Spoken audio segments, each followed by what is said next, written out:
हमारे चैनल को सब्सक्राइब करें और बेल आइकन दबाएं।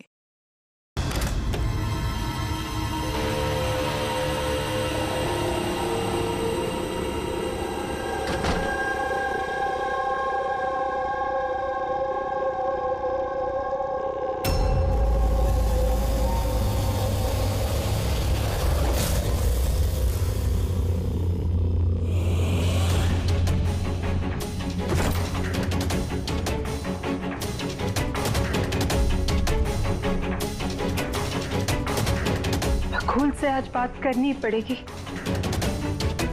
चाहे कुछ भी हो। बकुल से बात करनी ही पड़ेगी।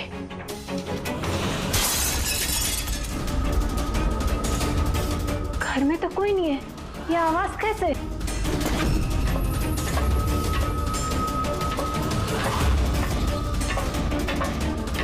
कीर्ति, बकुल, मैं कुछ बोलता क्यों नहीं है? कीर्ति, भैया, कीर्ति,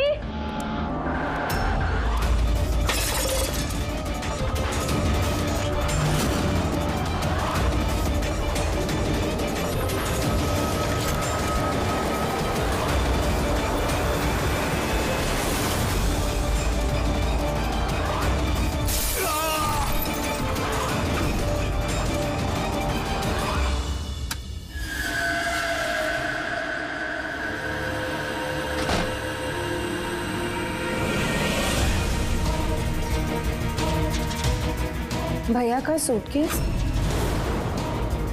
भैया बैंगलोर नहीं गए क्या?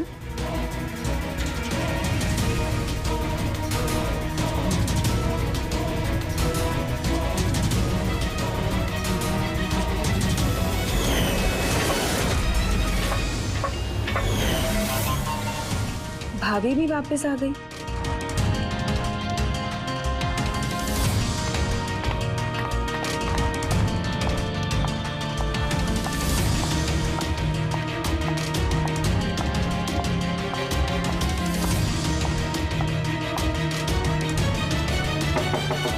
भैया, बकुल भैया, भैया आप बैंगलोर नहीं गए क्या? भाभी,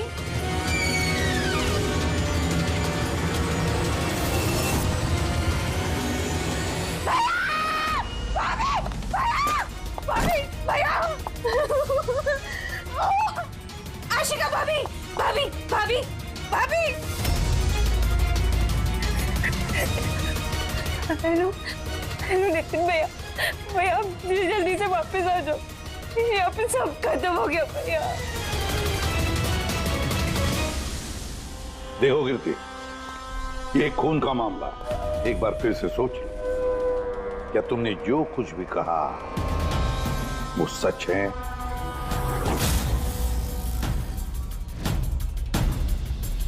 सर, हमें नहीं लगता है कि ये बात सच है।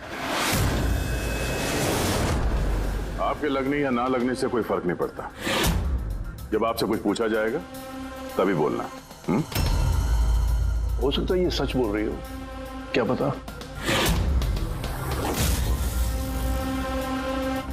मैं पागल नहीं हूँ, मैं होश में हूँ। मैं कह रही हूँ ना आपको कि आशिका भाभी ने खुद ही बोला है कि उन्होंने बकुल भैया का खून किया है। भाभी, भाभी, भैया, आशिका भाभी, भाभी, भाभी, भाभी, भाभी, भाभी का धन कौन? भाभी, भाभी, भाभी, ये सब हुआ कैसे? किसने किया ये सब? भाभी मर गया बकुल। किसका खत्म? हाँ, मार दिया, सब खत्म, मार दिया। सिर्फ मार दिया ये कहने से साबित नहीं हो जाता कि उसी ने बकुल को मारा है। ये भी हो सकता है कि वो कुछ और बोलना चाहती है। हाँ?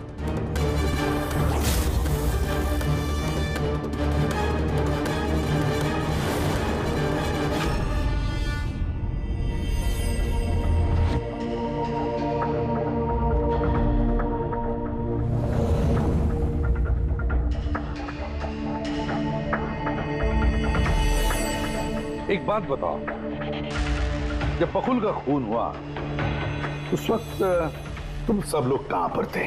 कहां थे तुम लोग? मैं और नितिन तो एक दोस्त की शादी में खंडाला गए थे। कीर्ति का कॉल आया और हम भागे चले आए। मेरी बिजनेस मीटिंग थी होटल क्रिट्स में, वहाँ एक क्लाइंट के साथ डिनर था। जैसे ही नितिन का फोन आया तो मैं यहाँ पर चला आया। और आप कीर्ति, आप कहाँ थी? मैं बाहर गई हुई थी। कीर्ति बाहर गई थी, चाचा जी क्लाइंट के साथ मीटिंग में थे और आप दोनों खंडाला गए थे। उस वक्त बकुल और आशिका घर में अकेली थी, है ना? बकुल भैया भी बैंगलोर जाने वाले थे, उनकी 11 बजे की फ्लाइट थी और आशिका भाभी तो पार्टी में गई थी। आप सब घर में नहीं थे तो फिर बैंगलोर जाने वाला बकुल वापस क्यों आया घर पे? और ये आशिका, वो पार्टी से वापस क्यों आई? तो वो आप जाकर आशिका भाभी से पूछिए ना कि वो इतनी जल्दी वापस क्यों आ गई। वो तो घर पे ये बोलकर गई थी ना कि वो सुबह वापस आएंगी। वो तो हम पूछेंगे उससे। फिलहाल आप बताइए, आप कहाँ गई थी बाहर? मेरी मदर बांद्रा रहती है, उनको अचानक फूड पॉइजनिंग हुआ था, मैं उनके पास ही गई थी और फिर वहीं से मैं आई। वाह, हर एक के पास एक्सप्लेनेशन है कि बकुल के खून के वक्त मैं यहां था, मैं वहां थी, मैं वहां गया था। सबके पास एक्सप्लेनेशन है, लेकिन आप सब लोग एक बात अच्छी तरह से याद रखना, हम सीआईडी वालों से सच ज्यादा देर तक छुपता नहीं, सामने आकर ही रहता है।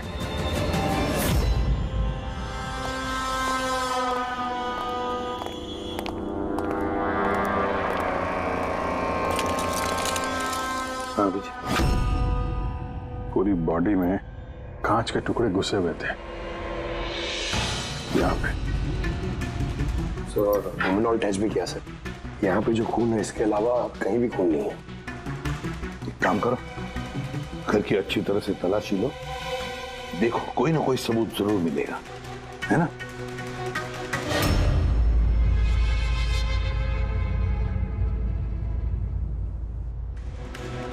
ये बताया सर, इनका कहना है कि इन्हें कुछ भी याद नहीं। कुछ भी याद नहीं? आशिका, तुम्हें याद आ रहा है तुमने कीर्ति को होश में आने के बाद कुछ बताया था? याद करो। मुझे कुछ याद नहीं आ रहा। याद करने की कोशिश करो। कीर्ति कह रही थी कि बकुल का खून तुमने किया, ऐसा तुमने खुद उसको बताया? कीर्ति इल्जाम लगा रही है मेरे पे। बकुल को मैंने नहीं मारा।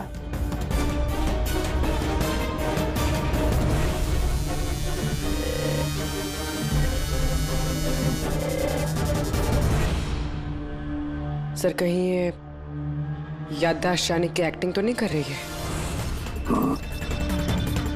हो सकता है, क्योंकि बकुल यहाँ कमरे में खून से लथपथ पड़ा है और इसके सर पे थोड़ा सा निशान है, बस। बेहोश हुई कैसे? वही तो, इससे सच उगलवाना पड़ेगा। कैसे उगलवाएंगे सर?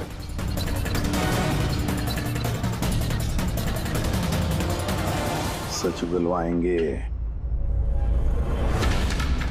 नार्को टेस्ट से।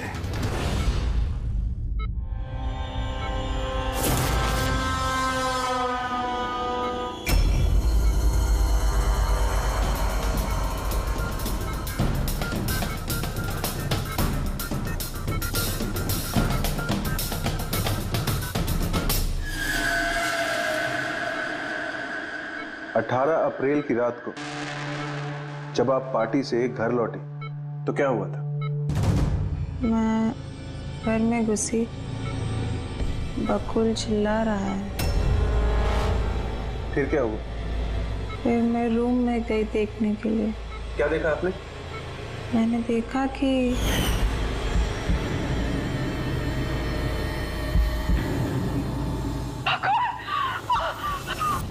जैसे ही मैं अंदर गई तो मैंने देखा बकुल वहां पे है। उसकी पीठ से खून निकल रहा था। उसने मुझे मदद के लिए कहा। जैसे ही मैं उसके नजदीक गई, मैंने वहीं पर एक लड़की की लाश पड़ी हुई देखी।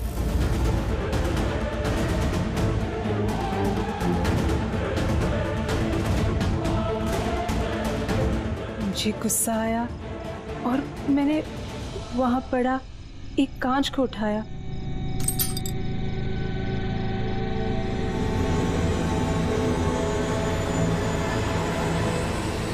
और बकुल को मार दिया। तभी मुझे मेरी गर्दन पे प्रेशर महसूस हुआ। मैं बेहोश होने लगी। बेहोश होने से पहले मैंने दरवाजे पे एक फिगर को देखा जिसने ऑरेंज फ्लोरेसेंट जैकेट पहन रखी थी। आदमी था या औरत थी? आदमी। ओके, फिर क्या किया उसने? वो मेरे पास आ रहा है, शायद मुझे मारना चाहता है। अच्छा आशिका, तुमने वहाँ किसी औरत की लाश को देखा था? हाँ, देखा था। औरत की लाश? वहां पर तो हमें किसी औरत की लाश नहीं मिली। हम तो बकुल के मर्डर की जांच कर रहे हैं। अभी एक नया केस कहां से आ गया? कौन सी औरत की लाश है? कौन थी वो औरत? मुझे याद नहीं, सब धुंधला दिख रहा है। ये कहीं ये हमें गुमराह तो नहीं कर रही? समझ में नहीं आ रहा है ये किस औरत की बात कर रही है, किस औरत की लाश की बात। आशिका, तुमने बकुल को क्यों मारा? क्यों मारा बकुल को? ठीक ही हुआ कि वो मर गया। वैसे ही जिंदा रहता तो मैं सड़कों पे धक्के खाती। क्यों? सड़कों पे धक्के क्यों खाते? बदचलन साबित करना चाहता था, तलाक चाहता था मेरे से। अच्छा, वो मरी हुई औरत, वो कौन थी? मैंने आपको कहा ना, मुझे याद नहीं वो कौन थी। देखो आशिका, हमें वहां पर किसी भी औरत की लाश नहीं मिली। तो फिर कहाँ गई होगी वो लाश? मुझे जब होश आया वो लाश वहां से जा चुकी थी। और वो फ्लोरेसेंट ऑरेंज कलर का जैकेट पहना हुआ आदमी? वो धुंधला धुंधला सा दिख रहा था, दरवाजे पे ही खड़ा था। शायद मेरे बेहोश होने का इंतजार कर रहा था।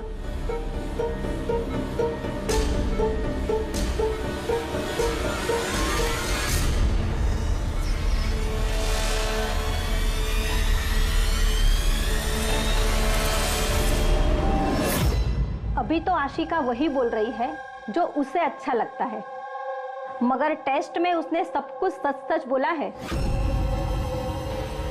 थैंक यू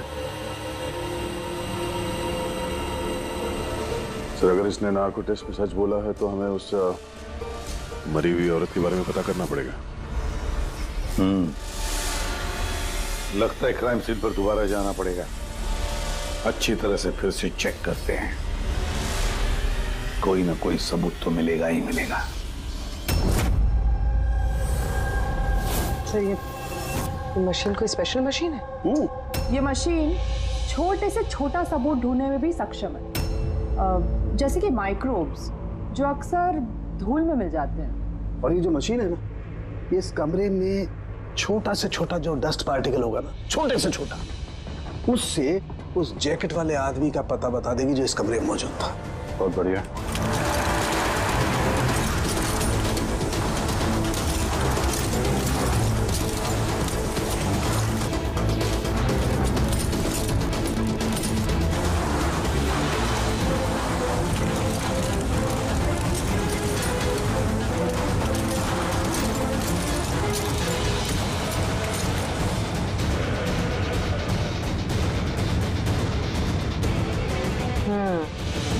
ये देखिए,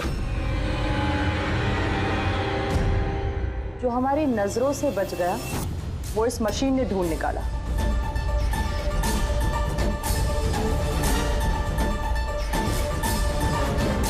तो कोई नाखून लगता है। वो भी नेल पेंट लगा हुआ, डेफिनेटली कोई औरत का है। मगर सर यहाँ कैसे? शायद भागा दौड़ी हाथापाई में किसी चीज से ठोकर लगी होगी और नाखून यहाँ पे रह गया। घर वालों का पता करो, इनमें से तो किसी का नहीं।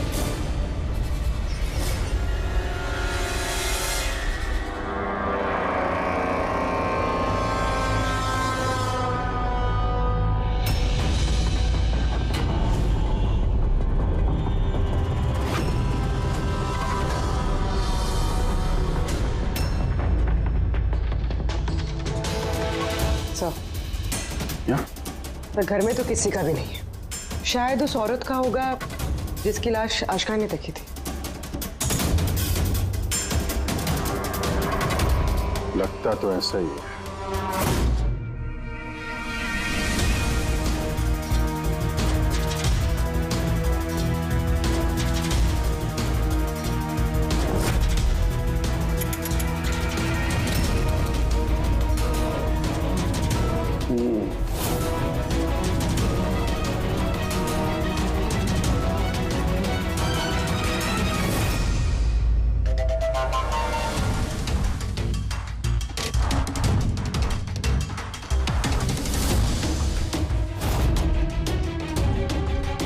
ये बात है तारिका। राइट। क्या पता चला इस नाखून का किसका है ये? सर, नाखून का डीएनए किसी भी फैमिली मेंबर से मैच नहीं हुआ।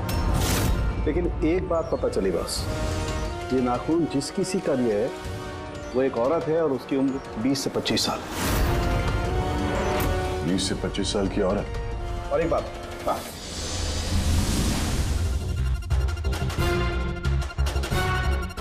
ये जो बारीक बारीक सफेद सफेद कण देख रहे हो ना, ये high percentage of high and cocaine है नाखून में। सुनिए, तो ये औरत ड्रग एडिक्ट भी है? हाँ, घर परिवार की नहीं, बाहर की है। सर कोई बाहर वाली वहां पे आई है तो किसी कार, ऑटो, टैक्सी वगैरह ही किया होगा।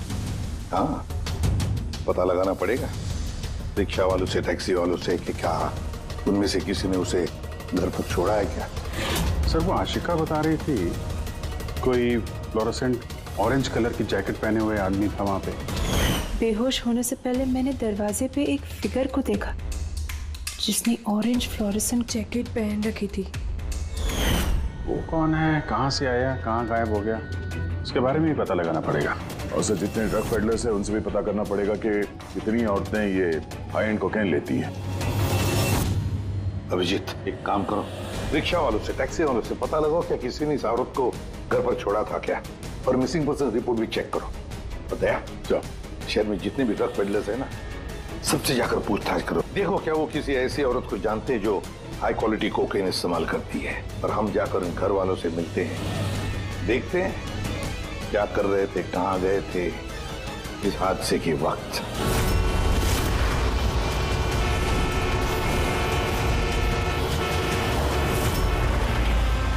तुम्हारी एसोसिएशन से पता चला है कि 10 तारीख को यानी परसों रात में तुमने शांति निवास बंगलों में किसी लड़की को छोड़ा था। हाँ सर, छोड़ा था। कितने बजे की बात है? सर लगभग 1 बजे की बात है, उसी बंगलों में। सर बहुत नशे में थी वो और बार बार अपने हस्बैंड को गाली दे रही थी। अच्छा जी सर।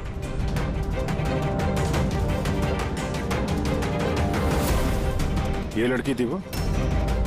हाँ सर, यही थी वो।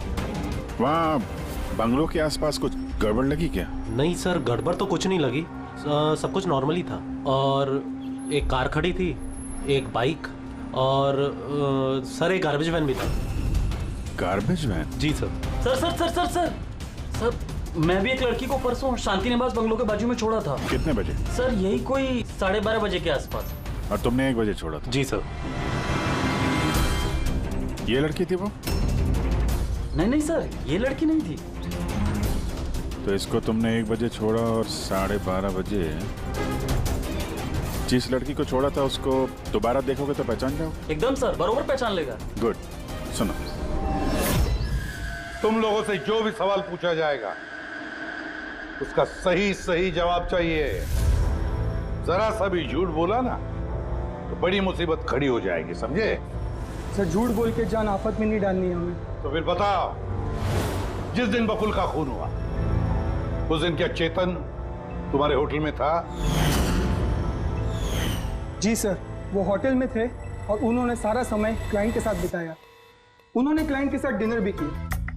अच्छा, तो ठीक है, क्लाइंट के सारे डिटेल्स चाहिए हमें और उस दिन का सीसीटीवी फुटेज भी।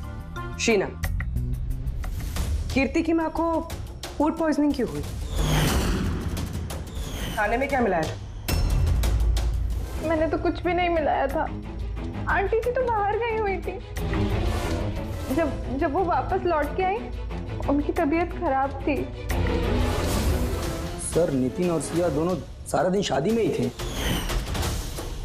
पूछे भी नहीं बता रहे। रट्टा मार के आए हो क्या? नहीं मैम, जो सच्चाई है वही बता रहा हूँ। 11 बजे फंक्शन बंद करा दिया था हमने। उसके बाद में नितिन और सिया वो लोग कहाँ गए? फिर वो दोनों अपने रूम में चले गए सर।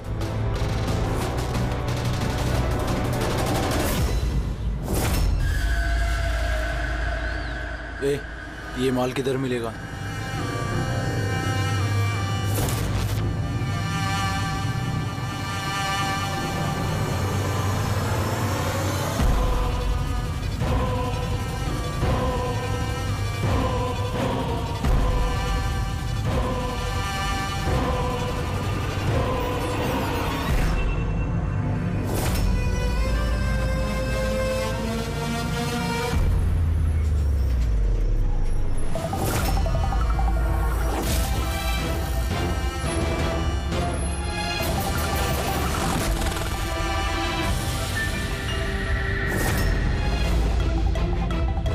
माल चाहिए।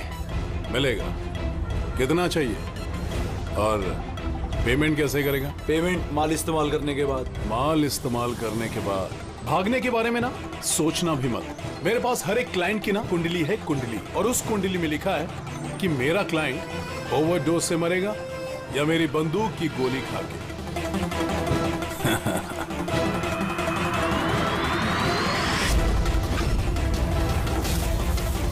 मगर तेरी कुंडली में लिखा है जेल जाना। क्या पागलपन है ये? कौन है आप लोग? ये हमारा आदमी है।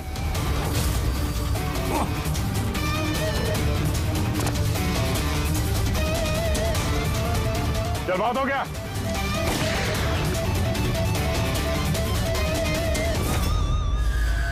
बस।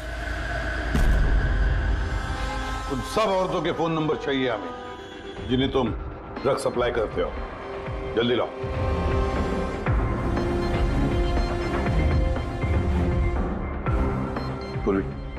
देखो जरा, कॉल करके देखो इन सारे नंबर्स पर। देखो कोई गायब तो नहीं है।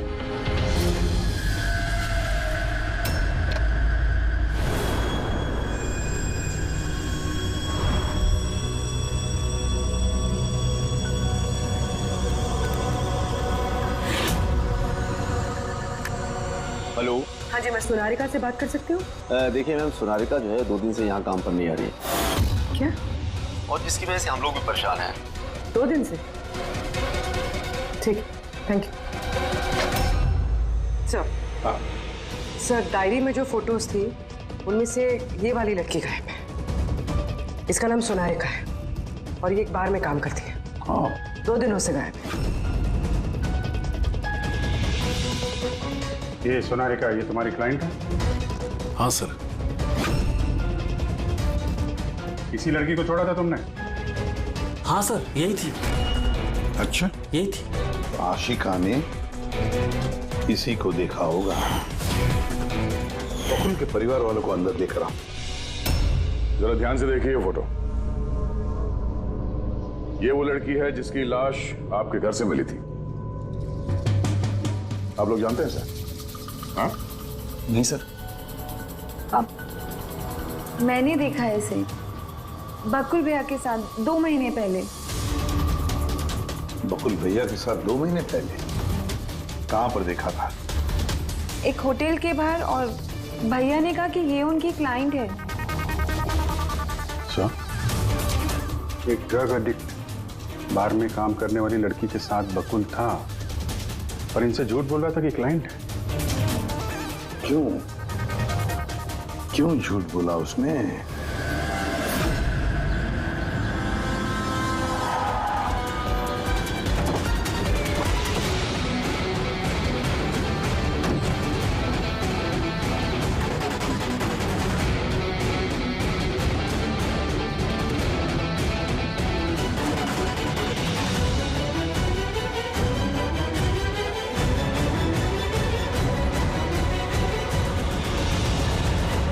सोनाली का यहीं पे काम करती थी ना? जी हाँ, यहीं काम करती है। आप लोग कौन? सीआईडी। सोनालिका का खून हो गया। क्या? इसीलिए वो 2 रात से यहाँ काम पर नहीं आ रही है। हाँ, मगर हमें उसकी लाश नहीं मिली है। और के साथ साथ ये बकुल नाम का आदमी है, इसका भी खून हुआ। हम ये जानना चाहते हैं कि सोनालिका का इस बकुल के साथ क्या संबंध है? संबंध के बारे में तो नहीं पता, लेकिन हाँ, ये आदमी कभी कभी हमारे बारे में सोनालिका को लेने आता था। फिलहाल आपको इसके बारे में ज्यादा जानकारी तेजी ही दे सकती है साहब। ये तेजी कौन है? सर, ये है तेजी। तेजी, सोनालिका तुम्हारी दोस्त थी। ये बताओ कि इस आदमी के साथ सोनालिका का क्या संबंध है? सर, सोनालिका का बकुल के साथ अफेयर चल रहा था। बकुल उसके सारे रईसों वाले खर्चे उठाता था, उसे कोकेन तक के खर्चे देता था, पर उसको हमेशा बकुल से कुछ ना कुछ शिकायतें रहती थी। कैसी शिकायत रहती थी? वो कहती थी कि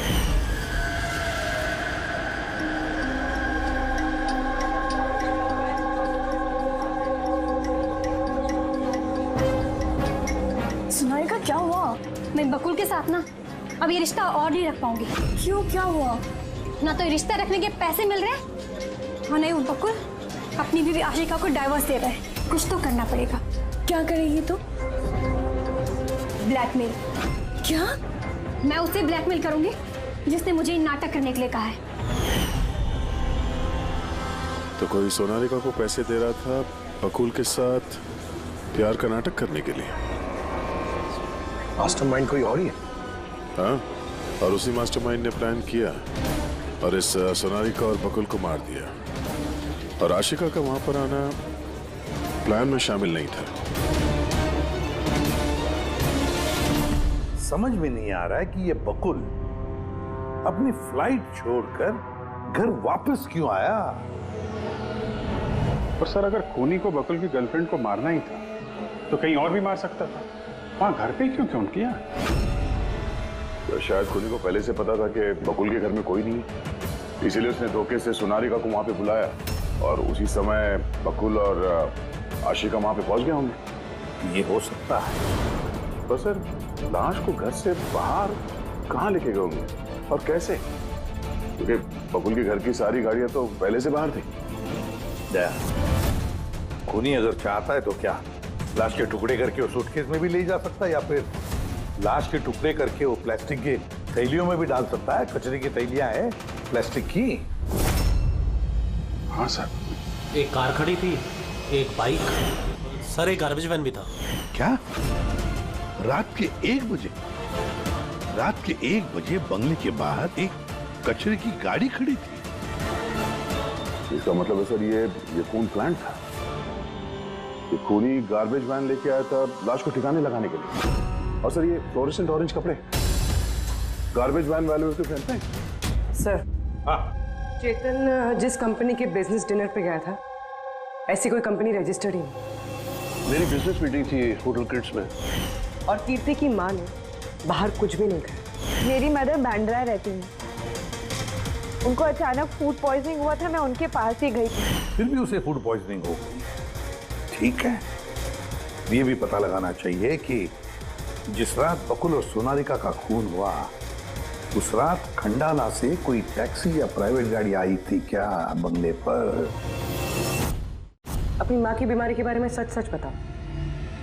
उनकी मेड शीना का कहना है कि उनकी जो भी हालत थी घर के खाने की वजह से नहीं हुई। हाँ, ये सच है। उन्होंने घर का खाना नहीं खाया था, बल्कि वो तो ये बता रही थी कि वो ड्राइवर के साथ बाहर गई थी और कार में उन्होंने कुछ दवाई खाई थी। दवाई खाई?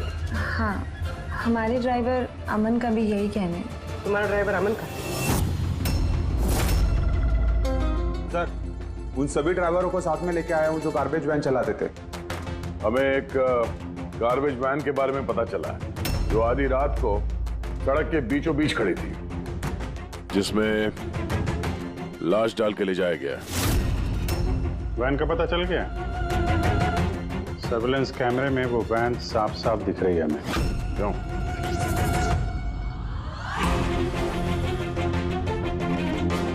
तुम हो ना उस वैन के ड्राइवर? नहीं सर, मुझे कुछ नहीं पता। मेरा भाई लेकर गया था सर उस वैन को। अब वो उसे कहाँ लेकर गया था और क्यों लेकर गया था मुझे कुछ नहीं बताया सर उसने। फोन लगा उसका? जी सर।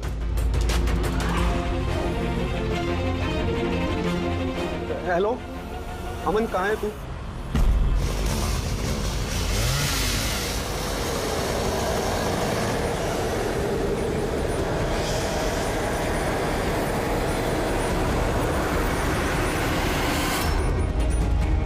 क्या भाई, कैसा है?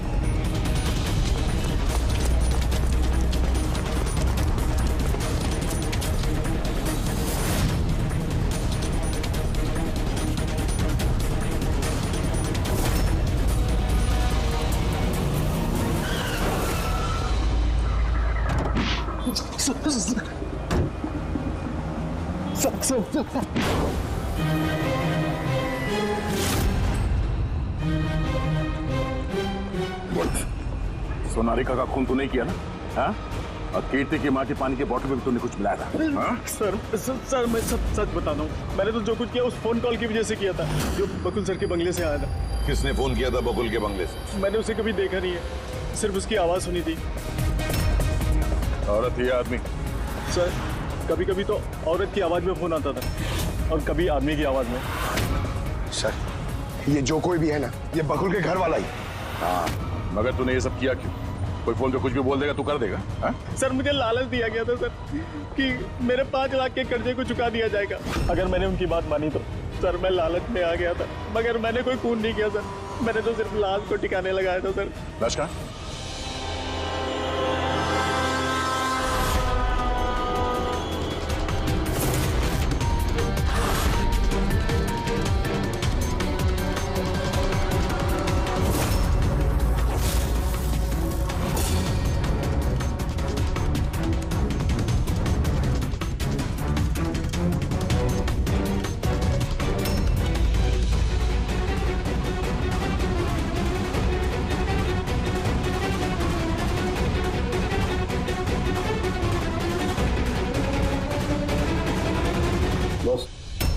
इस लड़की का गला घोटा गया है, शायद इसी से इसकी मौत हुई है। तो इसीलिए सोनारिका की खून का कोई भी निशान नहीं था क्राइम सीन पर।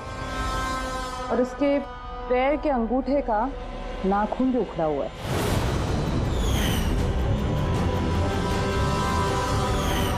और सर ये क्या है? ये पीला पीला पार्टिकल? यही तो इस केस की सबसे अहम कड़ी है। चलिए खड़े हो जाइए सर। उठिए। और कितनी पूछताछ करेंगे आप लोग? सब कुछ तो बता दिया हमने। इस बार कोई पूछताछ नहीं होगी, आप सभी का नार्को टेस्ट होगा।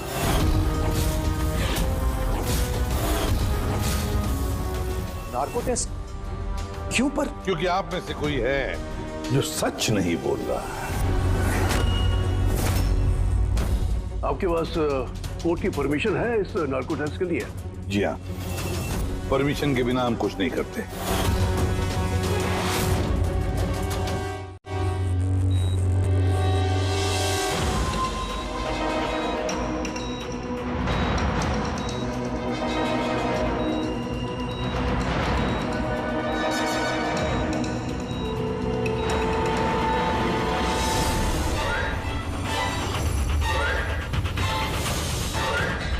नींद आ रही है? जो मैं आपको बोलूंगी उसका सही सही उत्तर दीजिएगा, ठीक है? सोनारिका को जानती हो? हाँ। बकुल का अफेयर था सोनारिका के साथ, ये भी जानती है? हाँ, मुझे दोनों पे शक था। क्या आशिका ने सोनारिका का खून किया है? आशिका जानती नहीं थी सोनारिका को, तो खून कैसे करेगी? अभी आपको नींद आ रही है? हाँ। सोनारिका को जानते हो? नहीं। बकुल का अफेयर था सोनारिका से, ये जानते होंगे आप? नहीं।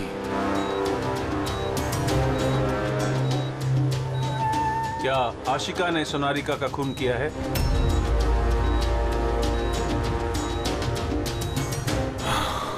आशिका सोनारिका को जानती थी। आशिका ने ही बकुल और सोनारिका का खून किया है। उसी ने यह खून की साजिश रची थी। आशिका की हरकतें कुछ दिनों से काफी अजीब थी। ये बात मैंने बकुल को बताई थी। क्या हुआ सर? हुआ कुछ नहीं नितिन, सिर्फ इतना बताना था कि ट्रुथ सीरम के असर से इंसान सिर्फ उतना ही बताता है जितना उसे पूछा जाता है, ज्यादा कुछ नहीं बताता। अब बात यह है कि इंसान का दिमाग अपना मेमोरी शेयर करता है पर ओपिनियन नहीं देता, जैसे तुमने अभी दिया। अब सारी असलियत फटाफट बता दे, वरना असली वाला सीरम देना पड़ेगा तुझे। असली ट्रूथ सीरम मतलब ये कि हमने जो सीरम दिया था वो ट्रूथ सीरम नहीं था, ग्लूकोज का इंजेक्शन था। व्हाट? शक तो हमें तुम पे पहले से ही था, लेकिन सारी सच्चाई तुम्हारे मुंह से सुनना चाहते थे। नितिन, सब कुछ तुमने बड़ी सफाई से, बड़ी चालाकी से किया था, लेकिन सोनारिका के चेहरे पर जो हल्दी लगी थी ना, उसने तुम्हें पकड़वा दिया। वही हल्दी जो शादी के वक्त तुम्हारे हाथ में लगी थी। ये पीला पीला पार्टिकल दरअसल हल्दी है, और इस हल्दी में आटा और तेल भी मिला हुआ। आटा, तेल, हल्दी? चेहरे पे हल्दी नहीं है, सिर्फ यहाँ कदम के पास।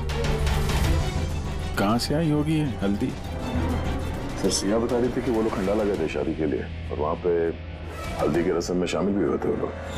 बकुल 500 करोड़ का एम्पायर चला रहा था, वो एम्पायर जो मैंने सेटअप किया था, लेकिन वो मुझे ही उस एम्पायर से बेदखल करने की फिराक में था। तो फिर उससे बात करते थे, उससे समझाते थे। बात करने की कोशिश की थी सर, कई बार कोशिश की थी, लेकिन वो सुनता तब ना। भाई था वो मेरा, मैं नहीं मारना चाहता था उसे, लेकिन वो पूरा एम्पायर अपने नाम पे करवाना चाहता था। इसीलिए फिर मैंने भी एक प्लान बनाया। क्या प्लान बनाया? बकुल और आशिका के आए दिन झगड़े होते रहते थे। वो आशिका को छोड़ना चाहता था। मैंने सोनारिका को पैसों का लालच दिया और उससे कहा कि बकुल से झूठ मूठ का प्यार का नाटक करे, और एक दिन आगे जाके उससे शादी भी करे। दरअसल मैं सोनारिका के जरिए अपना एम्पायर हासिल करना चाहता था। मगर उसे क्यों मान दिया? वो तो तुम्हारा साथ दे रही थी शुरू में सर, लेकिन बाद में उसने मुझे ब्लैकमेल करना शुरू कर दिया। और इसलिए तुमने सोनारिका को धोखे से घर बुला दिया? हाँ सर। उस रात मैंने ऐसी सिचुएशन क्रिएट की जिससे कि सब लोग घर से बाहर रहे। मैं भी सिया के साथ खंडाला चला गया, और जैसे ही सिया ने दवाई ली और सो गई, मैं फौरन टैक्सी पकड़कर यहां आ गया और अमन को बुला लिया। सोनारिका के घर पहुंचते ही, देखो सोनारिका, मेरी बात समझने की कोशिश करो। अगर बीच रास्ते में तुमने मेरा साथ छोड़ दिया तो मेरा पूरा प्लान चौपट हो जाएगा। हो जाए प्लान चौपट, मुझे कोई फर्क नहीं पड़ता। और वैसे भी मुझे उस बकुल में कोई इंटरेस्ट नहीं है, और ना ही मैं उससे प्यार करती हूँ और ना ही मैं उससे शादी करना चाहती हूँ।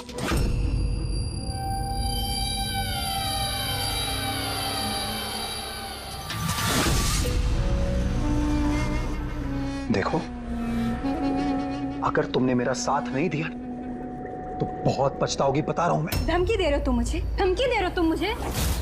हाँ? ऐसा ही समझ लो।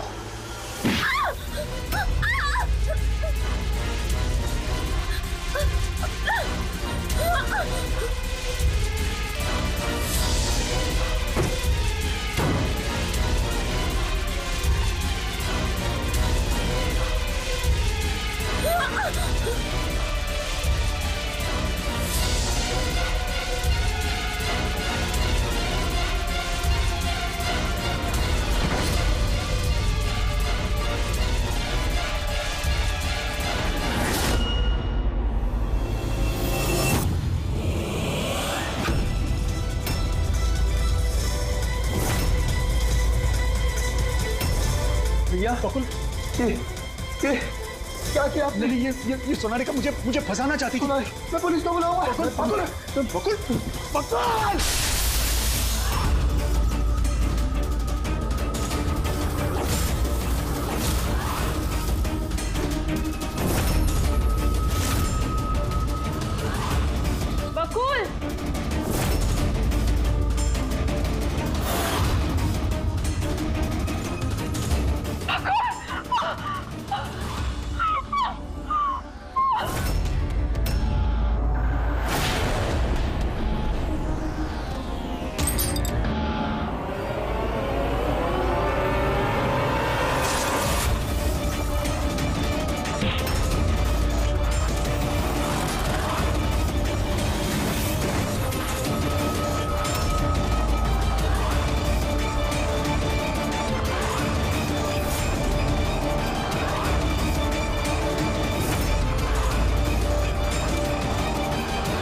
मैंने अमन को फोन पे पहले ही बता दिया था सोनालिका की लाश को ठिकाने लगाने के लिए।